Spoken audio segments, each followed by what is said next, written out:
Ayo guys, buat kalian yang belum subscribe, silahkan subscribe sekarang juga. Sriwijaya FC berencana merekrut 3 penjaga gawang untuk mengarungi Liga 2 musim 2020 mendatang. Pelatih kiper Sriwijaya FC, Ferry Rotinsulu menjelaskan, biasanya dalam sebuah tim cukup dengan 3 kiper.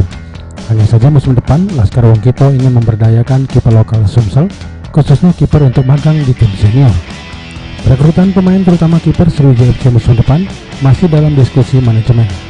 Sriwijaya FC belum memutuskan apakah masih akan menggunakan 2 kiper sebelumnya, yakni Gali Sudaryono dan Hendra Mole, atau mencari kiper yang baru. Namun jika harus menilai, menurut Ferry, kedua kiper sebelumnya cukup bagus dan sesuai dengan ekspektasi karena mampu membawa Sriwijaya FC hingga ke babak semifinal.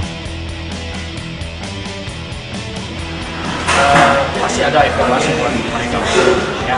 Jadi saya juga tidak sendiri, ya. Saya selalu sharing pelatih yang membawa Sriwijaya dulu, ya, dia pelatih dulu, jadi selalu sharing. Maka kita evaluasi, dalam arti kita harus ganti dengan yang baru atau yang seperti kita lakukan. Yang jelas saya juga tidak buka di sini, ya, nanti kita tunggu saja di bulan Januari. Mungkin kriterianya seperti apa? Lebih mudah atau apa? Ya, Kriteria yang baru ini seperti apa? kalau kriteria sih, kalau buat saya sejalan dengan apa yang sejalan dengan apa ya, sejalan dengan filosofi siapapun pelatihnya nanti.